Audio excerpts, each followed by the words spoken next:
Welcome, welcome, welcome. Boo, boo, boo, boo, boo, boo. Good evening, everyone. Good evening. Hope everybody's doing well. Hope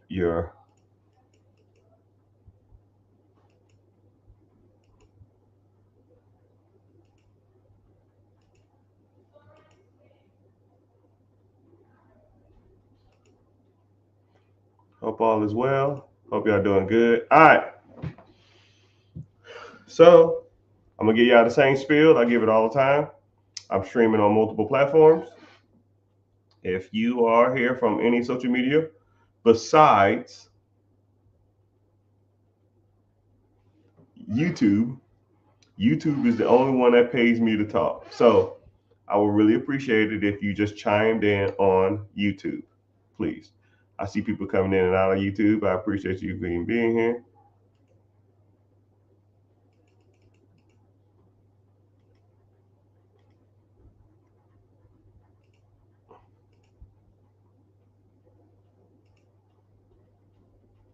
But yeah, so let's get started.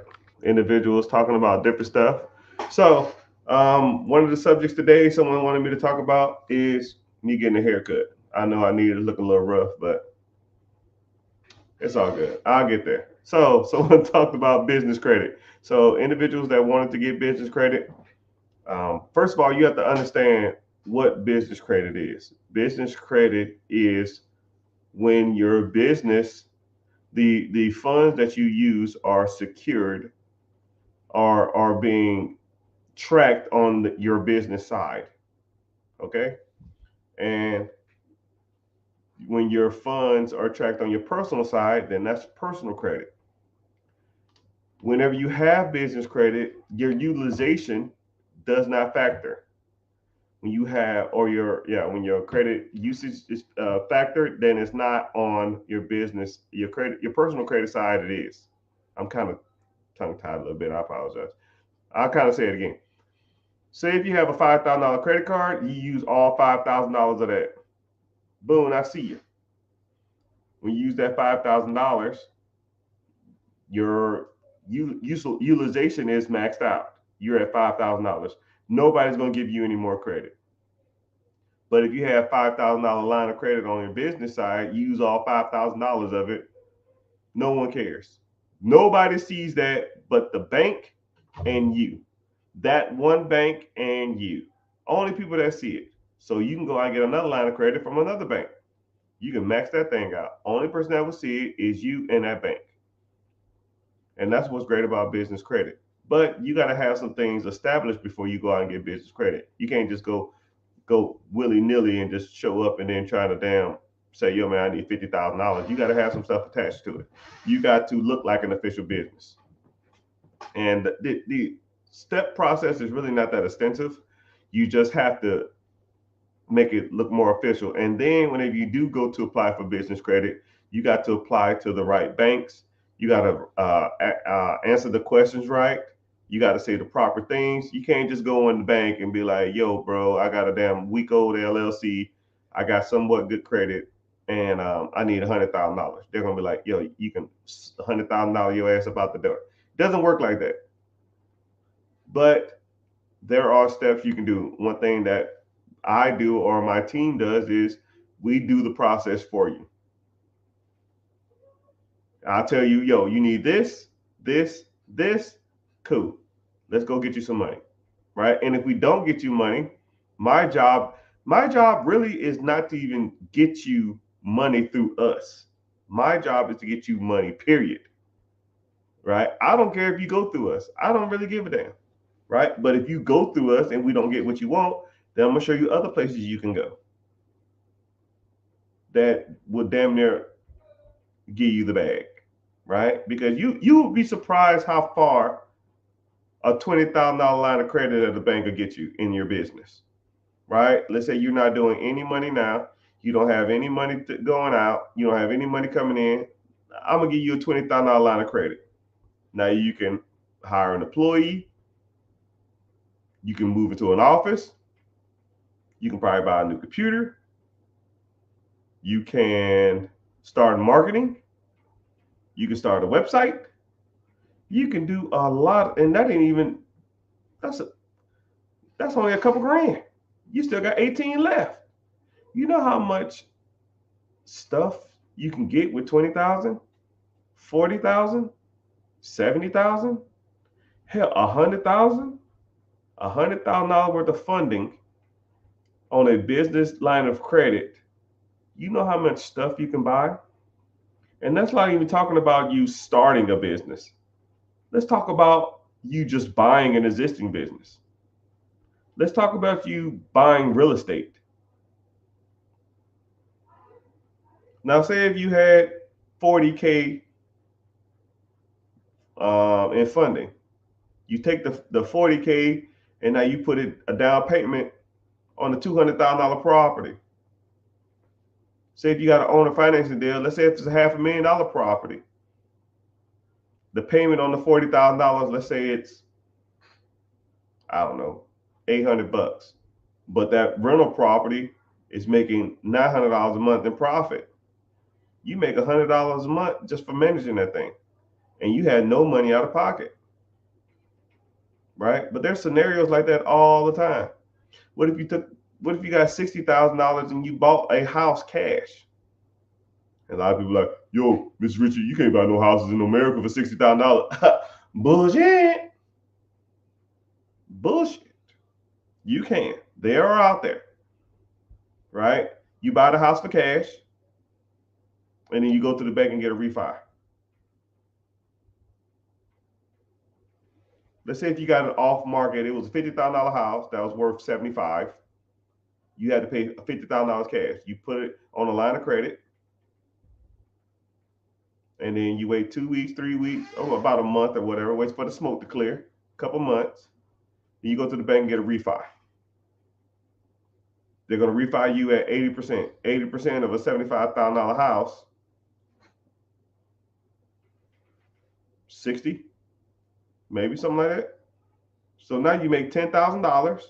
You got the property, and now it's still being rented out.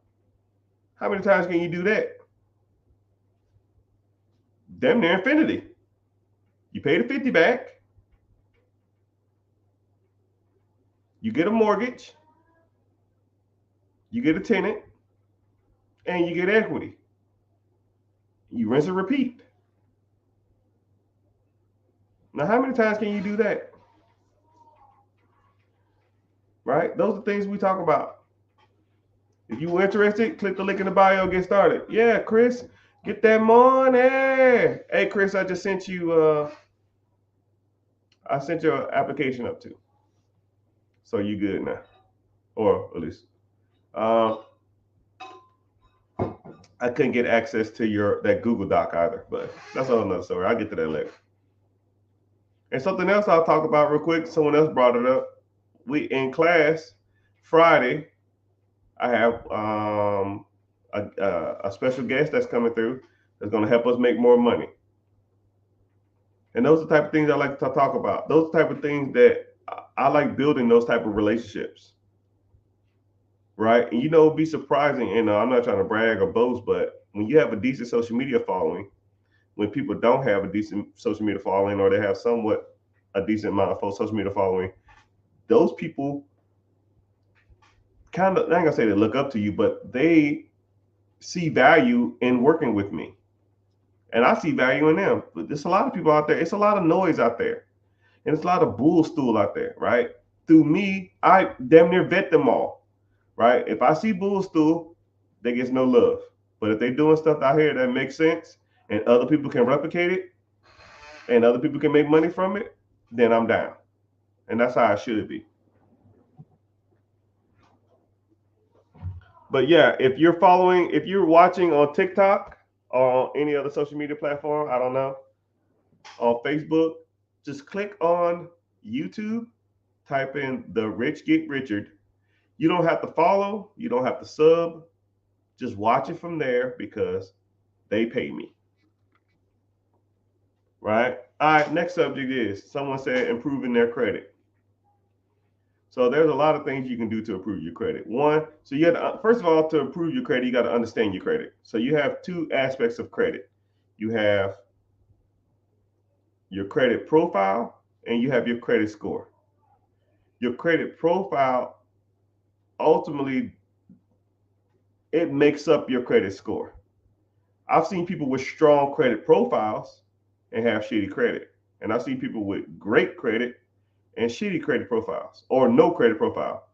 I've known people to have no credit cards, no debt, no cars, no credit cards, and have a 780 credit score. And I've seen people with $140,000 worth of personal credit cards and have a 600. $160,000 line of credit or in their personal name is the strongest credit profile I've ever seen.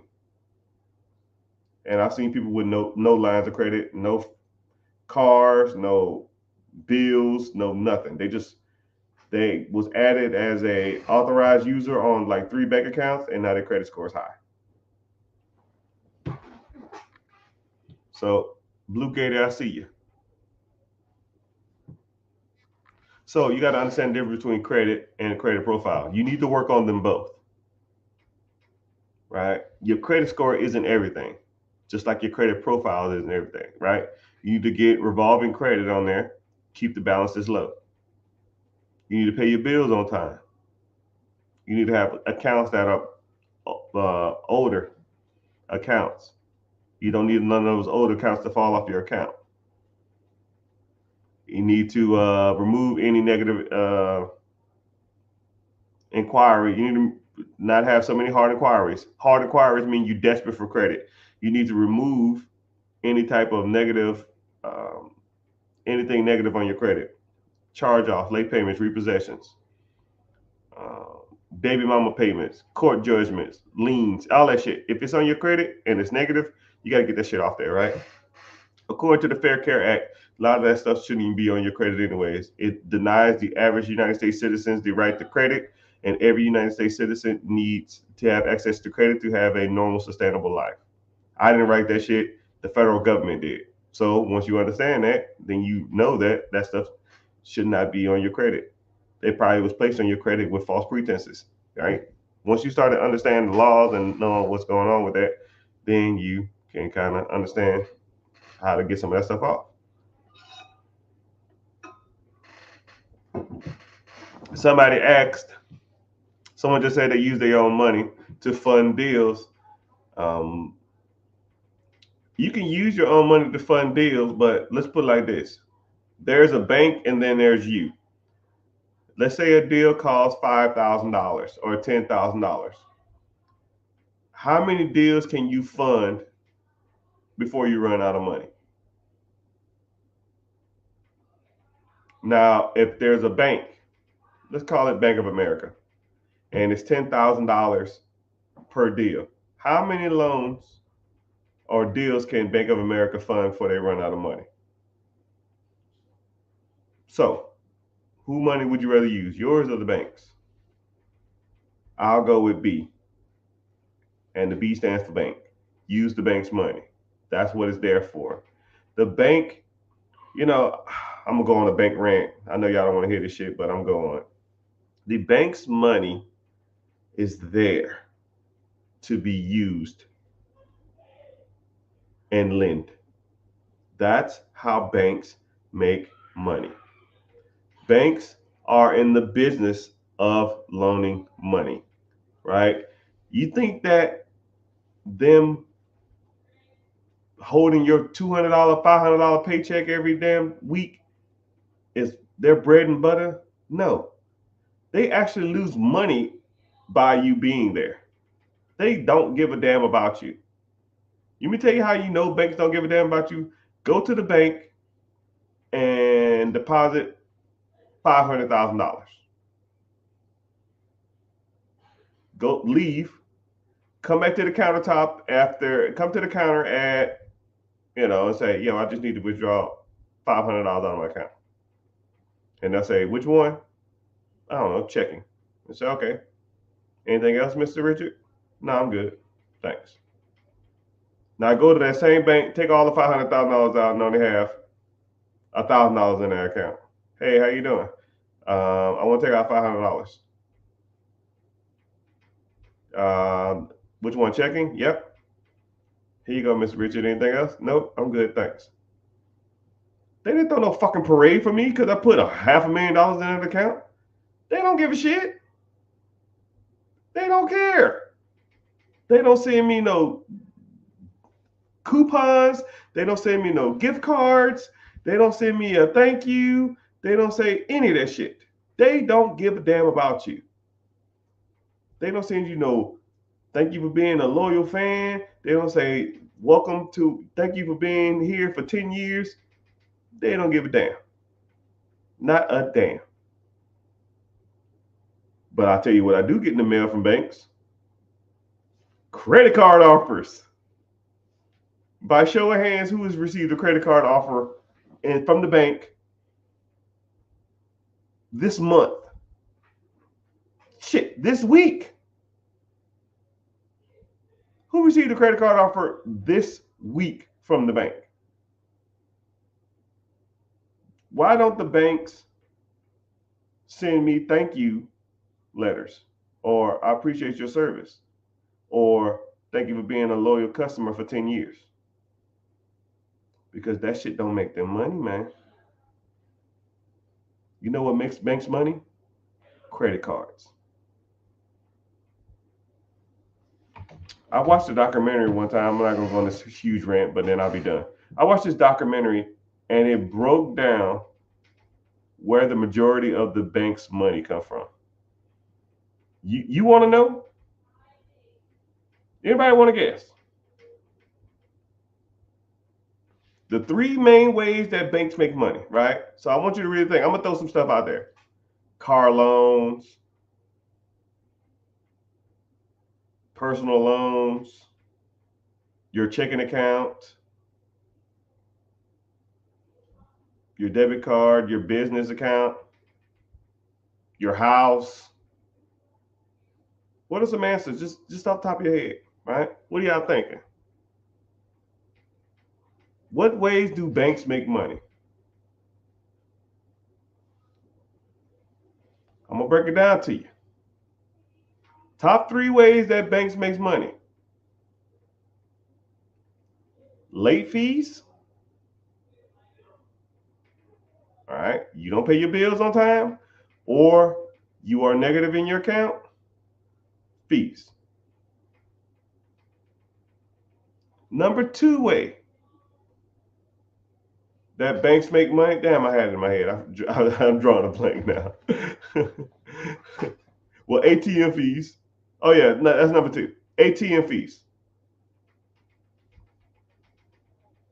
You have the money in the bank. You want to use the bank that ain't your bank? $3.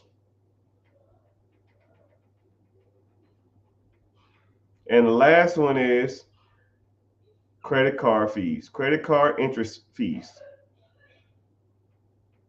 Credit card interest makes like 80% of the bank's revenue. I didn't say shit about cars, personal loans, CD accounts, mutual funds, all that other kind of shit that people think that the bank is there for. I'm gonna say these again, but listen to the key word. But I'm gonna throw you a bone too, since some people y'all hearing me, but y'all ain't listening. Late fees, ATM fees, credit card interest fees. Banks make most of their money off of fees. When you fuck up, they're gonna get you.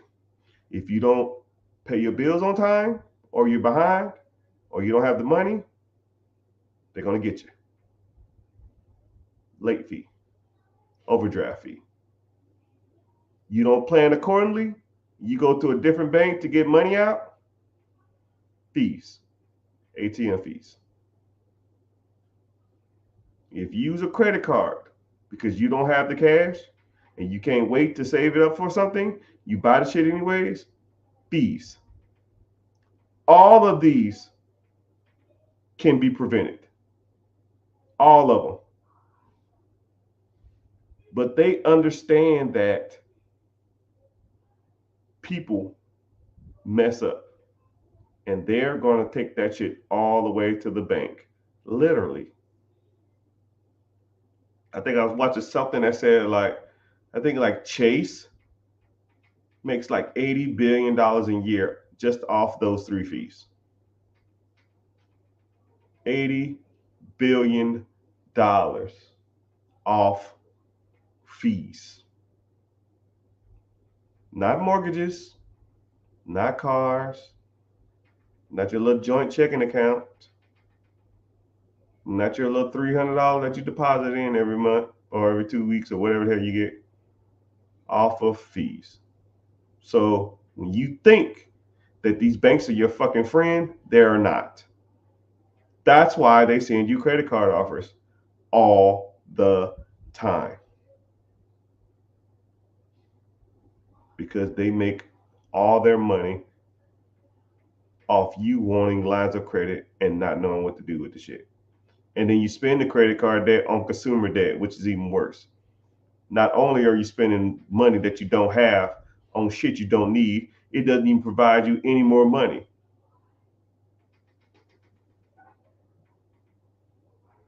Why would anybody think the banks are their friends? You'd be surprised, man.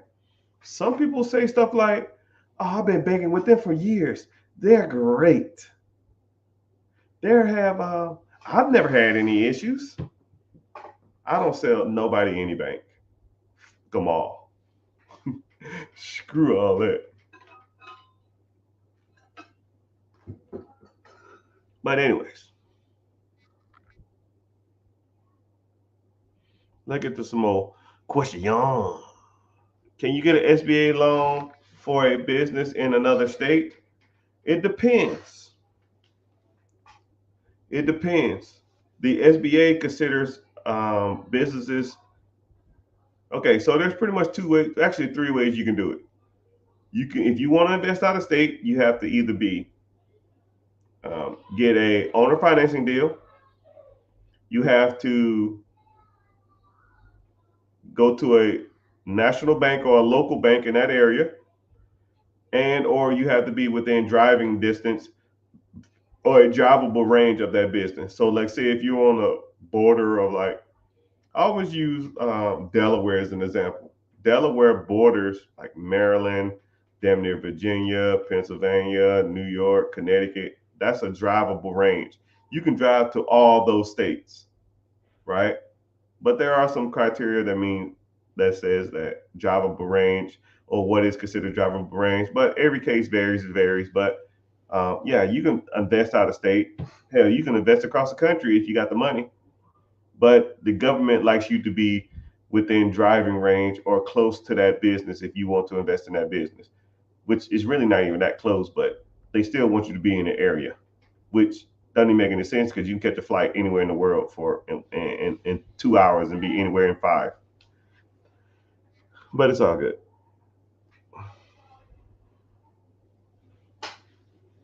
I need trade lines. Trade lines are trash. Trade lines are dead.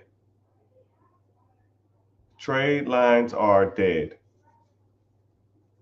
Some people call trade lines. I don't call them trade. I don't really call them trade lines. I just call them like authorized users or something. I'm not really authorized user. Trade lines technique don't work anymore. So does Chef Corps and Shell Corps don't work either. They got hip to that shit, right? But I can break down Shell Corps, and trade lines all day long. Not gonna get into it today. I don't really feel like it, but just know that you don't need a trade line, right? You work on your personal credit. Once you get that personal credit ready, and then the bad part about it is, whenever you get a trade line or you an authorized user on a account, you have like an asterisk on your credit score. It'll say like AU or TL, right? So it's like this person is in charge of this account, but he's really not in charge of this account. So how do you get validation? How do you get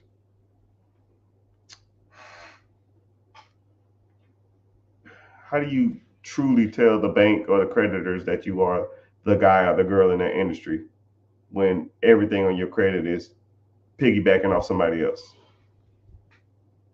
You know, there's ways to do it, and y'all got to learn. So I'm here to teach you.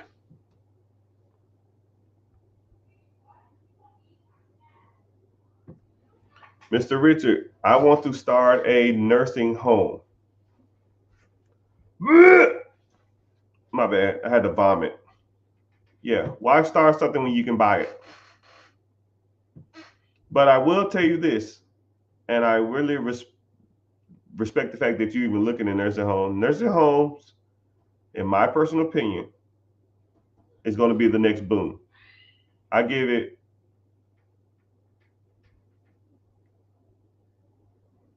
about a year from now. You know how like everybody was talking about Airbnb in like 2020, about 2019, 2021 ish. Like everything was Airbnb. I'm doing this. I'm arbitraging. I'm buying. I'm holding. I'm short term leasing. I'm short term renting. Just everything you saw on social media was Airbnb. You saw the commercials for the damn the apps and all kind of shit, right? The next boom, I give it like a year, a little over a year, is going to be nursing homes. Everybody and their mama's gonna be freaking talking about it, and you're just gonna be like, "Oh my goodness, like, dude, quit it." Because there's a high demand because people are living longer than before and people want their independence and their kids don't want their parents living with them. It's kind of weird how that works, man. I remember like, well, I don't remember, but it just seems like a few years back, maybe 40, 50 years, it seemed like I just felt like older people just lived with their kids until they just was out. But people don't want to do that no more, man. Kids don't want to take care of their parents. They just want to do their own thing and let their ass rot in the damn nursing home. So what a lot of people are doing is nursing homes and assisted living facilities, taking a home and converting them into assisted living facilities. Or what some guys are doing now is they're building like communities for assisted living facilities. So it'll be like a road. It'll have like 10 houses on it, and every house will have, you know, 6 bedrooms in it. And they have a nurse for every house. And they have 2 aides. And if the government is charging a lot of money, you know, you can charge the government $5,000 a person. You got 6 people in the house. That's 30,000. Wow, you're not gonna have $30,000 in overhead on that building or in that facility. It just ain't happening. So, but yeah, I like the fact that you're looking to that, but I don't like the fact that you want to start one. Just buy an existing one. How do I get that part? I don't know what you're talking about, but if you want to get started with any of this stuff, click the link in the bio and join the free class. I need to make the hyperlink in my TikTok work.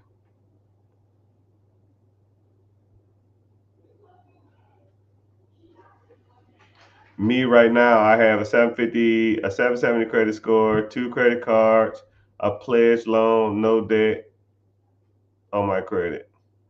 Yeah, sound like you're doing pretty good. Now, what you want to do with that credit though? Like a lot of people don't understand credit. A lot of people think that credit is like a trophy wife or something or a trophy husband. You don't just get your credit and build it up high just to like let it sit there and just tell people you have good credit. Like no one cares, right? What is the credit doing? That's like having a Lamborghini in the garage and you never drive it, right? You got to go out there and dog it out. You got to go out there and let people know you ain't out here playing around, right? Use the car to get ahead in life. Use your credit to get ahead in life. You got to use your credit to get ahead. That's what it's for. Your credit is not there just to sit there and do nothing with it. You got to leverage your credit. And a lot of people say, well, I don't want to mess up my credit. Well, what's the point of having it? Like, you buy a house to live in it. You don't buy a house to have it look like a museum, right? You fix your credit so you can use it to buy, to acquire credit, to use the credit to make money. That's the whole point of credit. It's not there just to look pretty. Use the shit.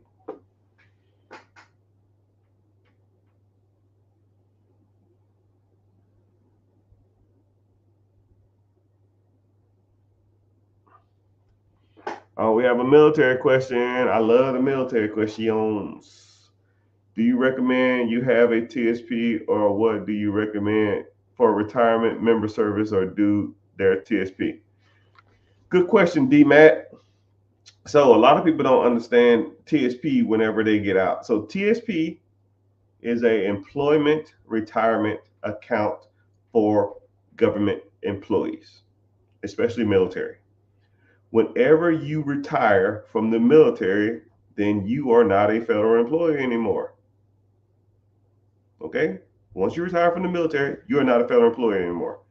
So your TSP, you can't contribute to it anymore. You only can contribute to it when you're an employee. So you have options. You can, one, make it a self-directed IRA and put it into your S corp or C corp and use it however you want without any penalties. Or you can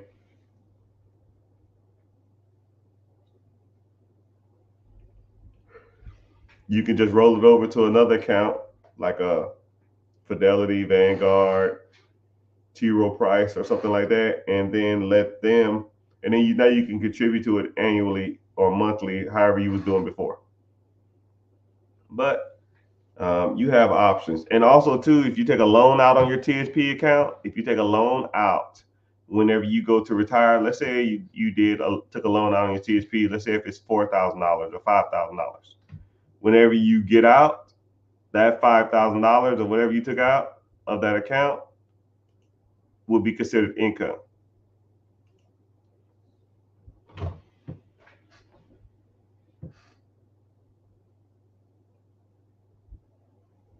So, yeah, so try not to have a loan out on your TSP when you get out.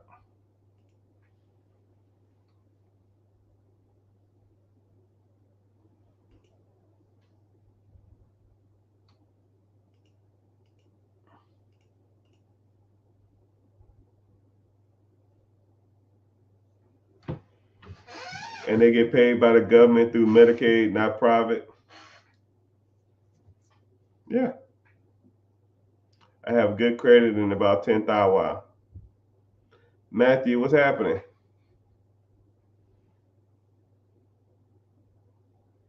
I've been debating between buying business and real estate. Congratulations, Mr. Dean. Well, here we talk about them both. They both had their pros and cons. You must ain't been to the free webinar because I can tell because I talk about them both in the free webinar. And I actually have a slide in the webinar that talks about buying a business versus buying real estate.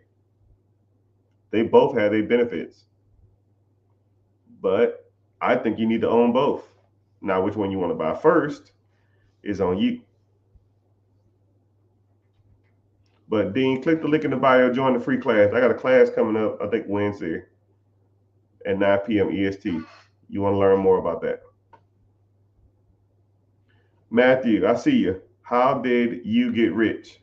I'll keep it short because I hate talking about myself like that. So I started investing in real estate. Oh man, about 2008. No, about 2008, 2009-ish. I bought my first piece of property. Well, I lived in a trailer, right? We call it the military trailer because the military trailer only housed anybody in the military. But the trailer had 4 bedrooms, and it was $450 a month.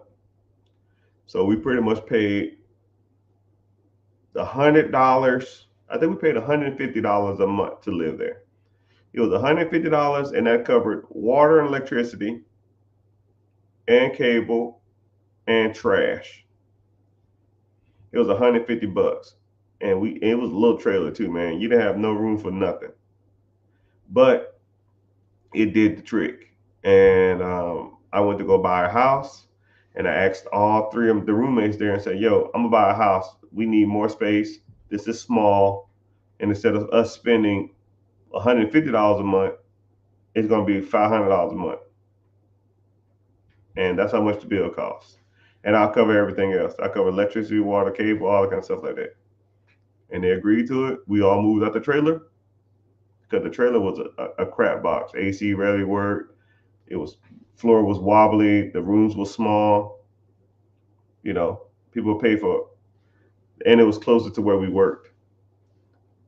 So I had three roommates that paid me $500 a piece. My PITA, property taxes, interest, and insurance, was $900.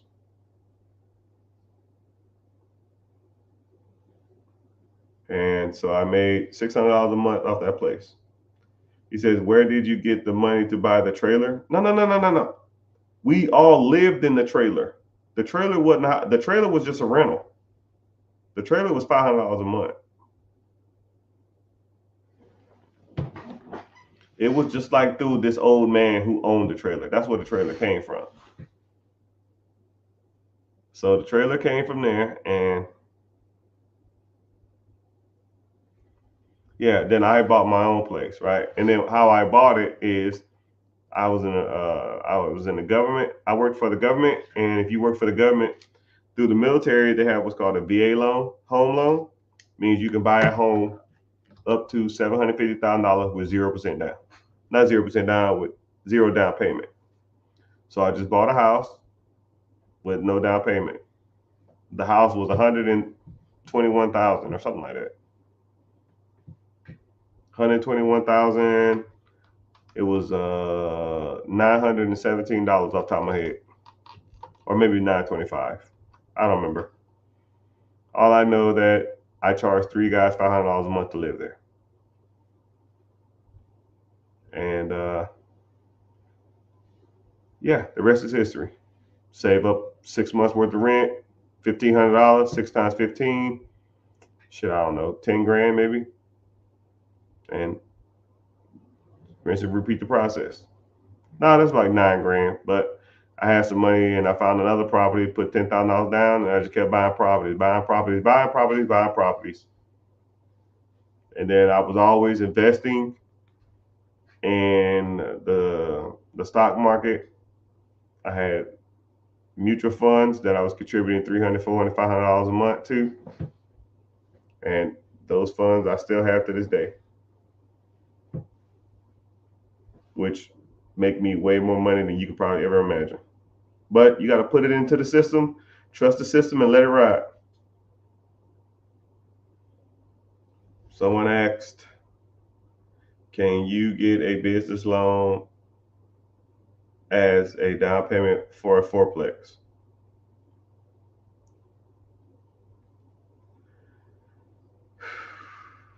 You're asking it weird, but technically, yes, you can.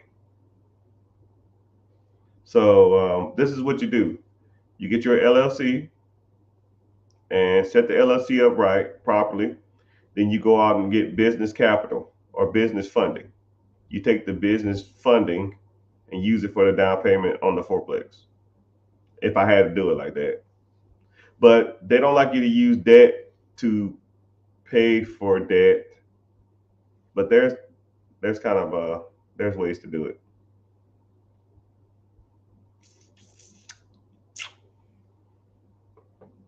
Sign up for my free class. All right, thank you, Adrian. Adrian Peterson. We have a celebrity in the house. You don't need the damn class, man. You go play football. All right. Someone asked, "How do you invest in mutual funds?" Yeah, there's tons of mutual funds out there.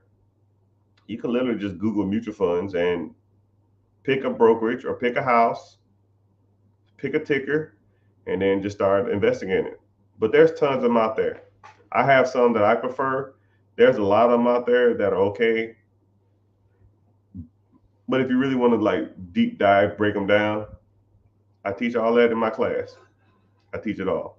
I think last week, no, was it last week? What did we talk about last week? Yeah, last week it was all investing, right? Mutual funds, ETFs, um, stocks, bonds, high yield savings accounts, and I showed you where to go. I showed you how to start it. I show you how to turn on automatic investing, so it takes out 200, 300, 400, 200, $300 every month out your account. I turn on how to reinvest dividends, how to reinvest interest, how to reinvest payouts. And then one day, whenever you're 55, 60, 65, or however old you are, you can just click a button, click, and then you start making interest interest checks for the rest of your life. You got to pay taxes on that interest check, but let's be real. If I'm getting a check every year for $300,000, I'm not worried about fucking taxes.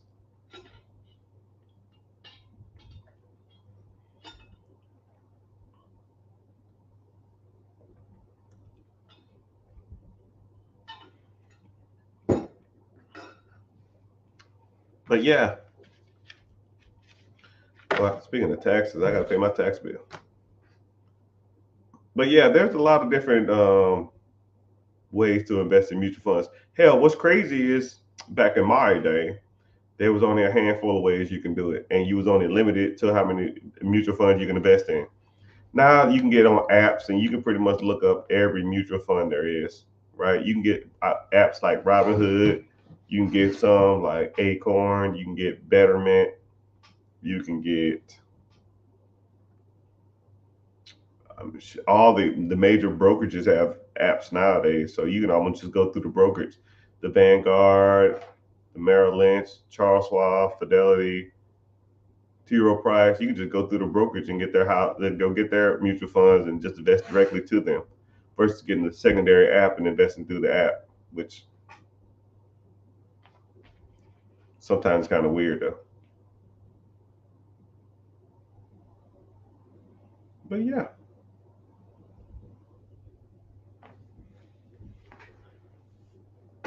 But the price of admission,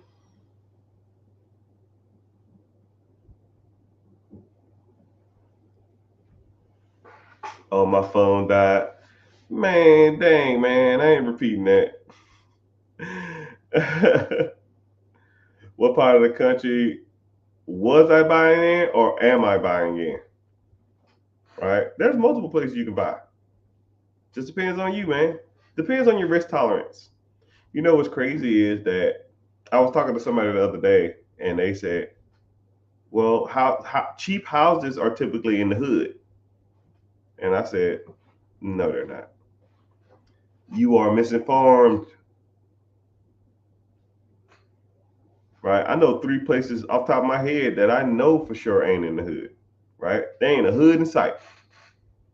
But depends on your risk tolerance, depends on what you want to invest in, depends on how much money you have set aside, depends on what you want to get into. Everybody's different, and I don't know your circumstances, right? That's why you need to maybe one day set up a one-on-one call, maybe set up a consultation, maybe set up to where you come to the class and ask me questions, because you don't know what you don't know until you either learn or you learn from people who are talking about this type of stuff.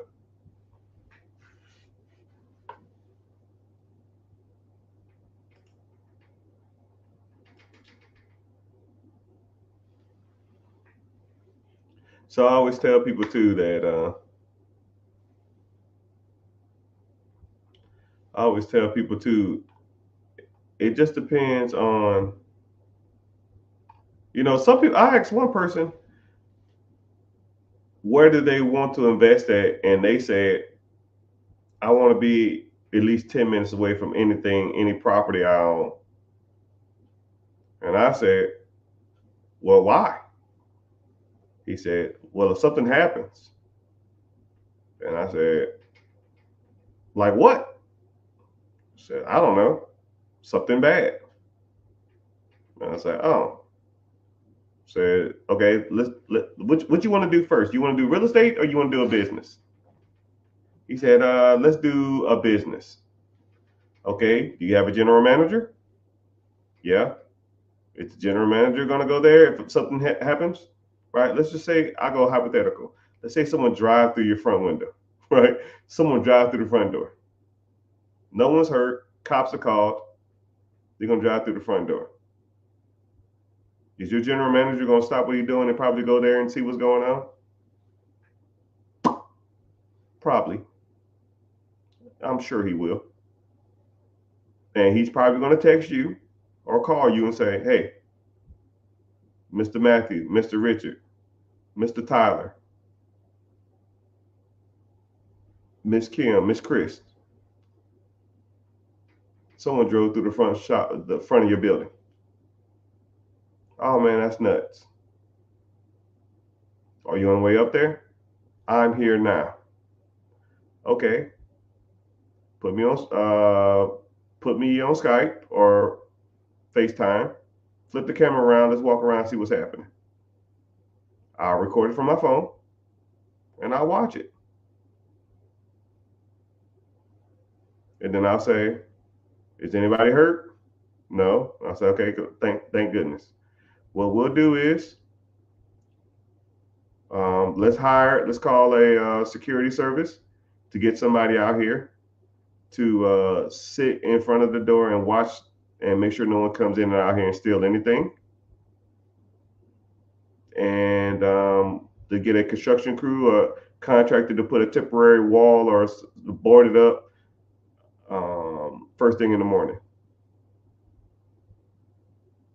Sound like a plan? Yeah.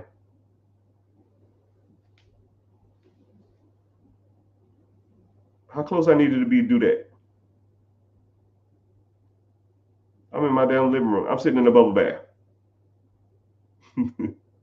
Okay, cool. Let's do property. Let's say there's a property. Let's say there's a small fire in one of your houses. The property manager will give you a call. They're not going to call you. You ain't doing shit. The property manager call you. Yeah, there was a fire in one of your houses. Oh, damn. Is anybody hurt? Nope. Cool. What's the damages? I don't know. I'm going to go over and assess it now. They get over there. Put me on FaceTime. Okay, I see it. I'm screenshotting and I'm taking photos. Are we going to get the owner to pay for it? Or the person that's renting it pay for it? How much is the damage? Because if I have to call and make an insurance claim, my deductible is $5K. This is not a $5K job. They did it. They pay for it. Do they have renter's insurance? Yeah, they have renter's insurance. Okay, cool. They can pay for it. Send them the bill. Get a contract over there first thing in the morning to fix this. And let's replace everything we can as soon as possible. We'll send them the bill. Cool. Thanks. In my bubble bath. Same thing with the car driving through the building. Yeah, we got the Mr. Richard. We got the window boarded up. Okay, we got a temporary door coming in and out. Okay, I already called the insurance company. They're gonna come and do a claim later on today. They're gonna be there about 2:00. You need to be there. Okay. Put me on FaceTime and speaker so we can so I can hear what they're saying. They walk through. They assess. Cool. We'll give you an estimate back in 3 days or 2 days. Deal. Okay. Well, we can't just sit there and wait for this fucking money. We got to fix this shit. That's why you have petty cash. That's why you have operating expenses. That's why you have business credit cards and business line of credit when shit hit the fan. I fix it. Let's say it's 20 grand.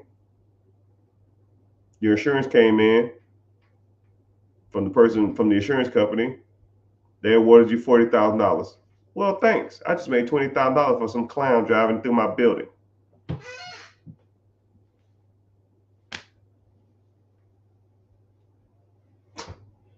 Come on, man. Come on. Someone said the hood places is Philadelphia, North Florida, and Detroit. All right, here we go, man. I'm gonna ask y'all a question. What areas do you consider, if you had to guess a city, what areas in the United States of America would you consider like hood or a rough area to buy real estate in. There we go. We'll say that. If you was a real estate investor and you did not want to invest in certain cities, what cities would you stay away from? Matthew said Detroit, Philadelphia, North Florida. I'm assuming you're saying like North Florida, like Jacksonville area, right? Martin said Compton. You know, the bad part about it is Compton has gotten better. But Watts, California, apparently is like the new Compton. Apparently, Watts is really bad. Somebody said St. Louis. Somebody else said Memphis. Right? I mean, it just depends, man. Depends on depends on you. Depends on what you consider rural or hood areas. But you got to take consideration. So all the cities that people said, Detroit, South Bronx, Compton, Watts, Memphis, St. Louis, Detroit, Jacksonville, Philadelphia. There are people in this United States who are making a killing in those areas. And they're probably not even in those areas. Somebody said Colombia. I have millions of dollars worth of portfolio in Columbia, South Carolina.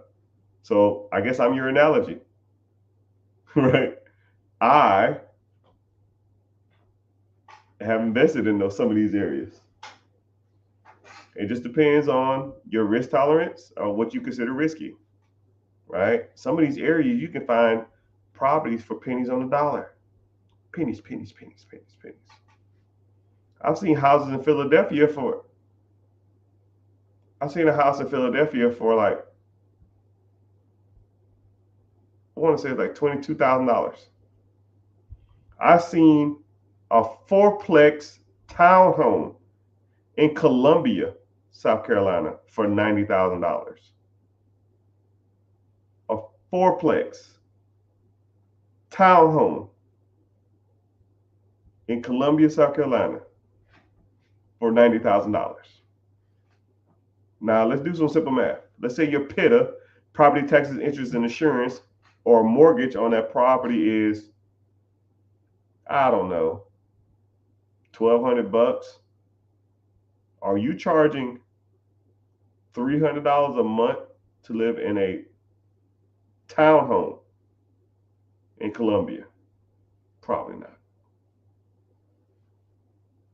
It's going to be just as expensive in that area, just like it is in all other places in America, right? You might be all in, let's say $1,000 a month. You might be charging them people $1,000 a month to live in that townhome. That's $4,000 a month, right? I couldn't sign that check fast enough.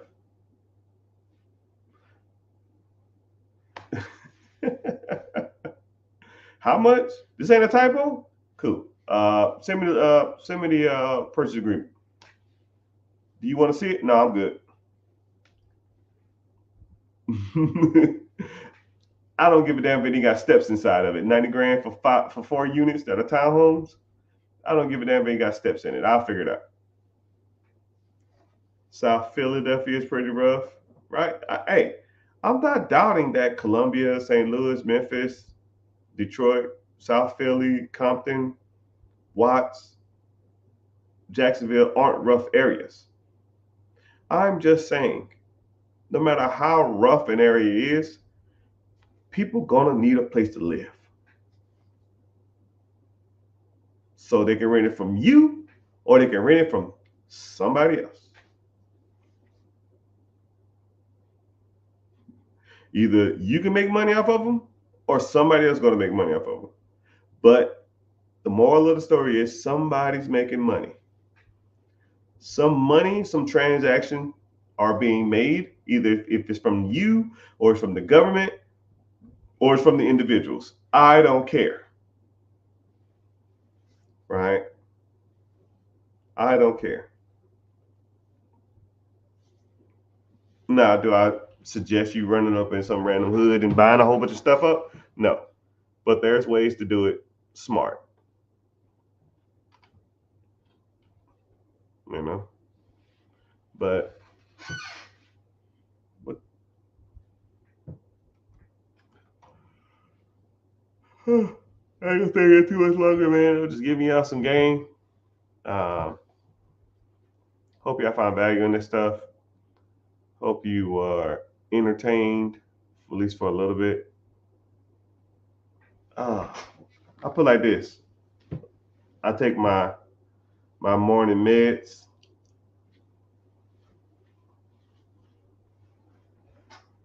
and then I'm out waiting for y'all questions.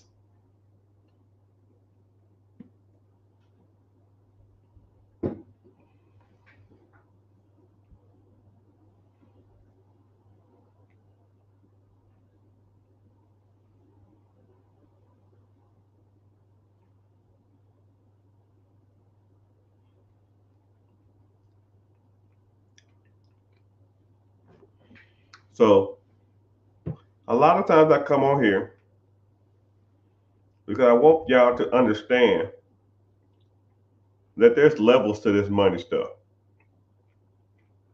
You get people on the internet that'll talk about do this, do that. They'll make a 10-second video, three-second video, a 3-minute video, 45-second video, and there's not a lot of substance to whatever they're saying.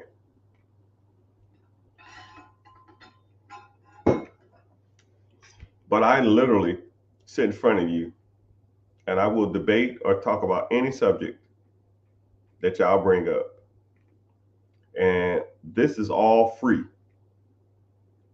I don't get paid for this, right? YouTube, I make a little money. Damn, YouTube, appreciate it. YouTube, I make a little bit, but I mean, it ain't like bringing home the bacon kind of money. It may be $200 a month, right? It ain't right. It's a couple cheeseburgers and a supersized meal. Why I do this is to show you guys that I really know what I'm talking about, right? There's not too many questions that y'all will or have asked me that I don't really get into or that I don't know, right? But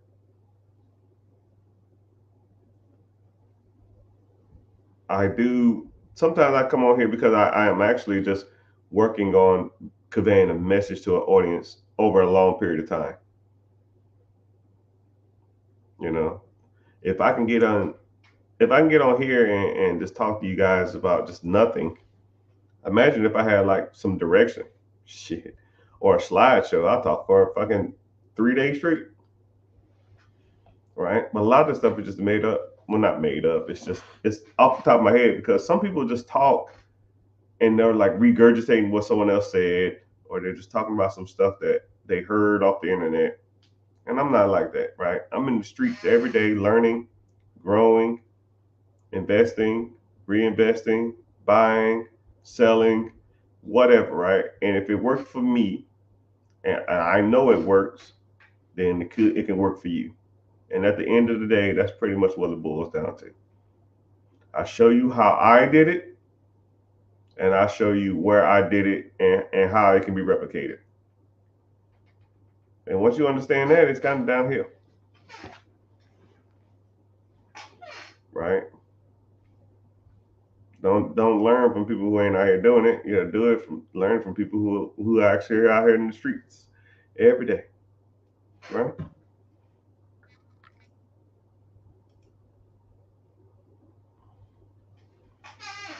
So someone said I would like my first real estate investment be 30 unit apartment minimum. Shit, you and everybody in America, you know the okay. I'm gonna put you on something. You know the most sought out after real estate in America is. I'm gonna I'm gonna see if y'all know this. What is the most sought out after real estate in America? You probably thinking single family homes. Nope. Duplexes. Nope. Triplex. Nope. Fourplex. Nope. But it's up there. Fourplexes are up there. Let me take my pill. Casinos, man, heck no.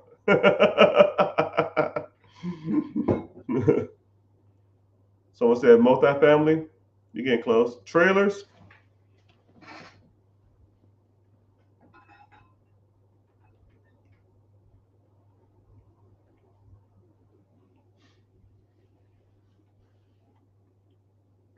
I'll give you a hint. It's apartments. Multifamily. What units though? How many units?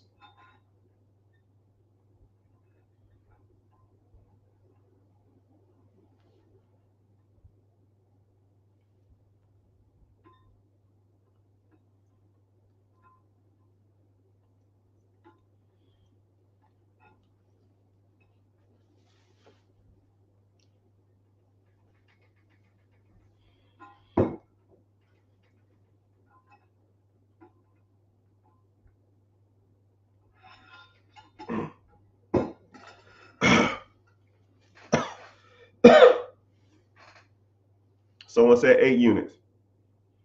How many units you think is the most desirable real estate is there in America?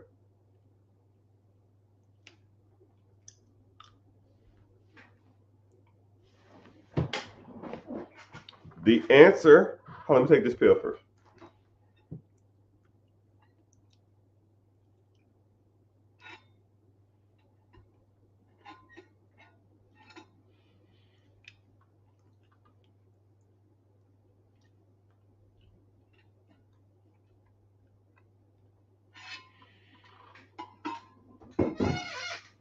Someone said 4 to 5 unit multifamily apartments. So you're saying it weird. 4 units is not an apartment complex. It's a multifamily. It's actually financed as a single family or financed as a single home. 5 units is considered commercial property and is financed as a commercial loan or an apartment. So 4 units and lower is considered a single family home, or you finance under a individual as a primary house. 5 units or more are considered commercial apartments and higher. So the most desirable real estate in America is 10 units to 30 units. It is the most cutthroat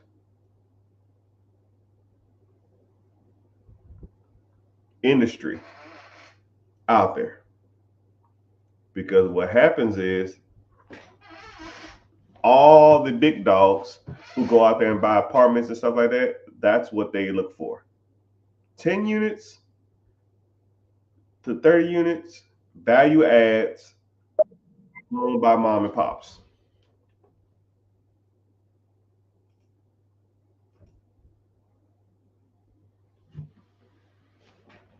So anything 30 units or more, they're typically being bought out with like from the big dogs, like the venture capitals and the investment firms and stuff like that. So nobody want to deal with those. and then their interest rates or their returns aren't making that much money, right? You probably only getting like 5 caps. You probably getting about 6.5, 7 caps now. 7 cap, not caps. 7 cap on that. So it ain't worth it almost to me nowadays. But it's almost like, because you think about it, smaller people say, oh, I can get 10 units or more. And then the big dogs say, I can get 10 units and up. So it's almost like that weird middle ground where a lot of people are battling. Next industry that a lot of people focus on, number 2 most desirable real estate is fourplexes, because people want to buy a unit and buy a fourplex. They're financed under a single person, or they're financed as a single home or you can use an FHA loan or a traditional loan, and only have to put 5% down, and you can get units. So fourplexes are the second most desirable places to people buy real estate, and then it trickles down from there. It trickles down from, well, it's fourplex, and then it's single family homes, and then it's triplex, and then duplexes. Oh, sorry, I take that back. Fourplexes, single family, duplexes, and then triplexes. You don't get a lot of duplexes. You don't get a lot of triplexes. And then you get 5 units to 10 units, and then you get 30 units or more. They're all in considered the same realm. So just note, if you're looking for 10 to 30 units, and you're looking for fourplexes and or single family homes, that's where the dog fights are.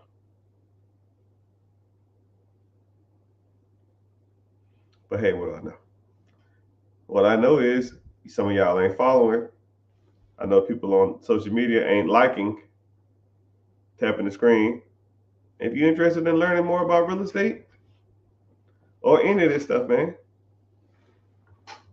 join the free webinar. I got a free webinar coming up. Won't be doing myself any justice if I didn't say anything about it.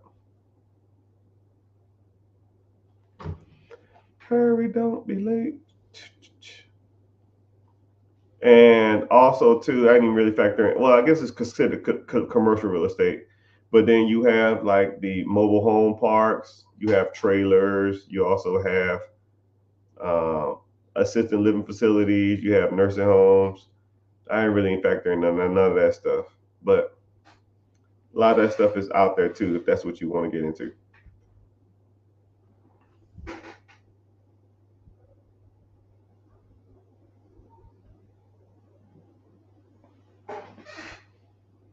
Saving up for the mentorship. Glad I came across your channel. Yeah, if you're interested, come to the free class, learn more. If you want to make payments, that's cool too, right? But if you make payments, don't be trying to renege on my ass after about a month. Yo, man, well, see, I ain't got time for that, man. Don't do that, right? Either you commit and you have access to me for life, or you're just gonna make me upset, complaining after 2 months. You know what I mean? I don't want that, right? If you can't afford it or you don't want to do it, that's fine. Don't do it, right? Because I don't want to get pity parties. I'm not that type, right? And then I look at stuff like that as like, if you can't commit to this, you're not gonna commit to anything, and it makes me mad, right? I meet so many people in life that tell me they want to do something, regardless if I charge them for it or not, and then they just don't follow through. It is so annoying. If you want to do it, let's do it. If not, I'm good. Don't waste my time, right? Not trying to be rude or nothing. It's just that, yeah, it's all good.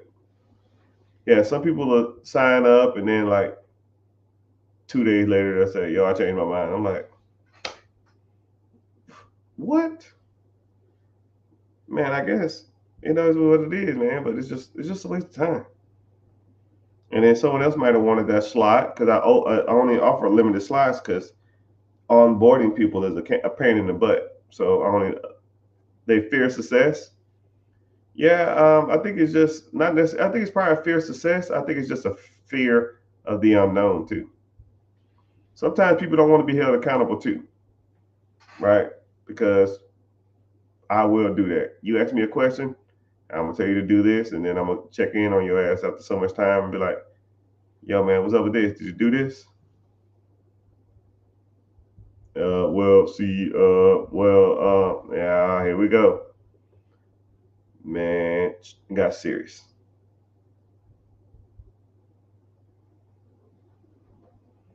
When's the What's the date? I need it. I need it. But rental space, office space, yeah, that's just considered regular commercial property, and there's not a lot of there's not a lot of demand on it. You know, if you really start thinking about commercial space and stuff like that, it's really not even used. It actually that market has actually diminished or depleted since COVID, because what happened is people learned to get by while at home, and then people started getting extremely lazy, and now they don't want to commute nowhere. Now they pretty much harass the system to let them sit at home and work, which I guess it is what it is, but I just don't understand that. I mean, and like all these people that had like this huge ass office spaces, they don't need them no more. So now they're thinking, well, shit, if I get the same work done from people sitting at home, well, I have the office space. And now a lot of these leases are not getting renewed. The same thing that happened with Amazon and the mall, it's the same thing that happened with COVID and office workspaces. If I can shop at Amazon, and you know what's crazy about Amazon? You can go on Amazon, the app, find what you need, and have it on the way before you get changed to go to the mall. It's crazy. It's almost like,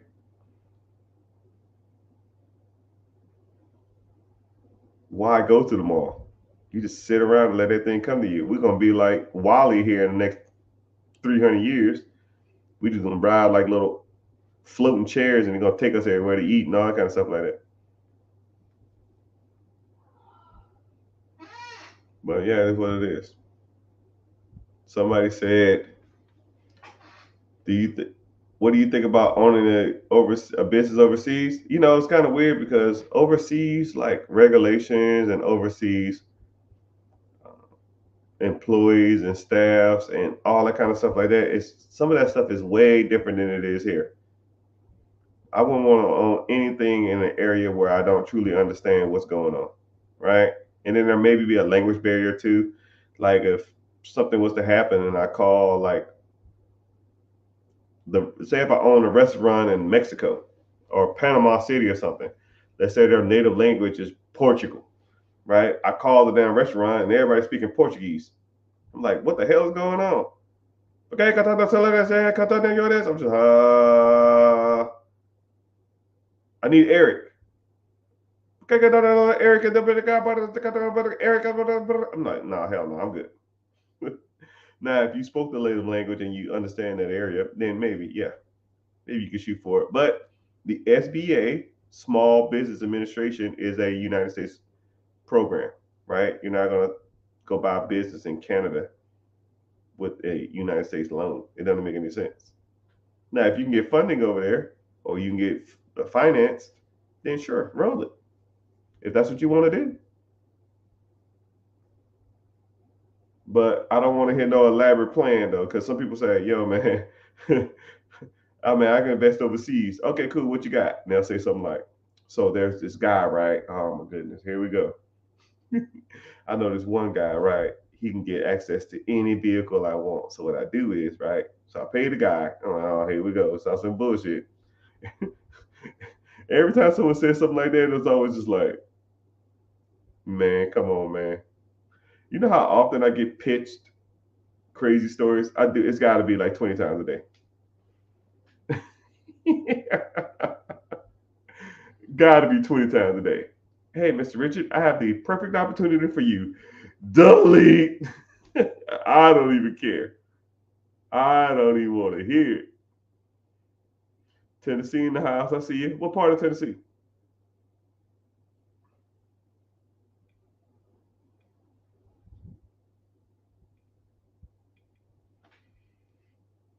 Yo, Mr. Rich, I have the perfect opportunity for you.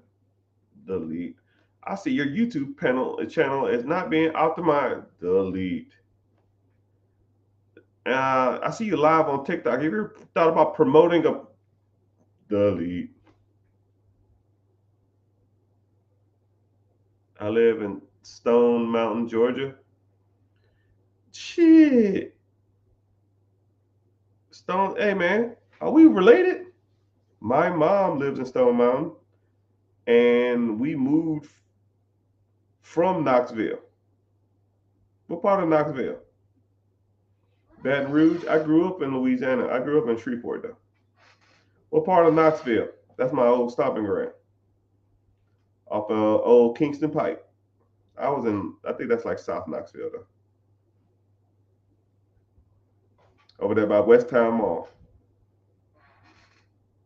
Now there's a place. I want y'all to know this, man. There's a place in Georgia, in Tennessee, called West Town Mall, and man, that mall is bumping.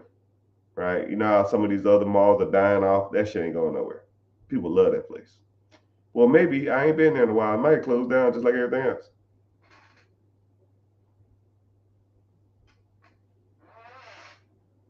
Pine Lake, Stone Mountain. I'm over there by, well, mom's over there by Lawrenceville Highway, the Highway 78, if you know where that is.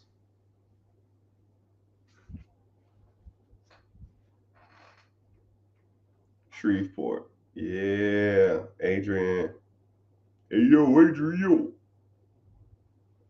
But yeah, I hit my quota for the day. My quota was to get on here for 1 hour, and I've exceeded that. I need to really fix my social media platforms to where y'all can click and go wherever y'all need to go. But I'll fix it as soon as I get off here. But yeah, if you're newer here, thank you, welcome. Make sure you're following.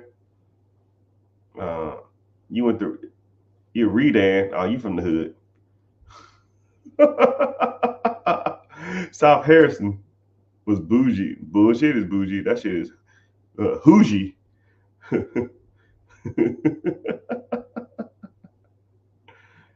But yeah, damn, my teeth are fleeky fleek. You know what's crazy is people be like, "Man, your teeth look so yellow in the videos. You got all that money. You need to damn fix that smile." I was just like, "Bro, this is a $50,000 smile. You just get bad lighting. They blinging. Yeah, bling bling bling bling."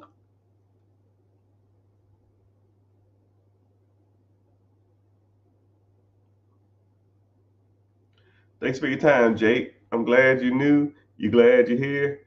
Make sure you're following. Joker, I'm gonna give you the last question for the day. What is a good business to invest in with little money? And this is gonna sound corny. If you ain't got that much money, the best thing you can do is invest in yourself.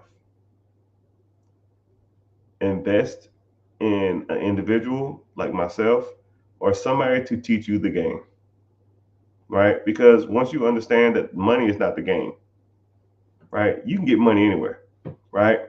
You can have a 700 credit score and go to 5 different banks and get $20,000 a piece in lines of credit. That'll get you $100,000. And then you can use that $100,000 to start buying real estate. You can use the $100,000 to buy businesses. You can use the $100,000 to buy vending machines or vending machine routes. The vending machine routes pays for the loan that you took out. And then once the loan is paid back, then all the money that comes in from the vending machine routes pays you, right? People ain't gonna tell you that. They're gonna say something corny like, but you got to start from the beginning. We all start from somewhere, man. I remember one day I had nothing, right? Less than nothing, right? I was paying on debt that I didn't even know I had because my mama and my mom and I think my sister put it in their name. I've got credit cards, light bills, all kind of shit that I didn't even know I even had. Right? It's one thing to start off with zero, and it's another thing to start off negative. Right? I moved into my first apartment, and I'm getting credit card calls that I didn't even know I had because people had my social security number. So we've all started. I've been there, right? So I can cope and understand from where you're coming from. So when I talk to you, I won't say this genuine shit like, yo, man, you need to figure it out. No, man, you just need some guidance, and that's what I'm here to offer. So link in the bio, join the free webinar I have coming up. I think it's in 2 days, 48 hours from now. You want to learn more? Let's learn more. Let's move forward. If not, that's fine. You come in and just learn something and get some inspiration and take that and hopefully you're inspired for the day and go from there. Right? I tell people that shit all the time. Like I don't need your money, right? You just don't want. I just don't want you to waste my time. You're paying for my time. If you sign up, you're paying. You're getting my time. You're not getting. The money aspect is irrelevant. Like, don't care. Don't waste my time though. How you doing, Rico? What's happening? I see you. But I'm about to get off here. I said I did my quota. Damn, more people coming on. I be hate. As soon as I get the yapping, people start popping in. Funny how that works, but it's been real. It's been fun. It's been real fun. Hope you found value in this. If you're on whatever social media platform that you're on, please make sure you at least following, right? You get updates. And while you out throughout your day, just think of questions so whenever you do come see me.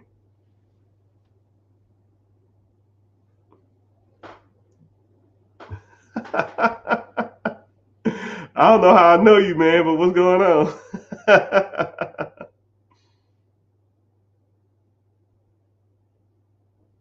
But yeah, thank you, man, and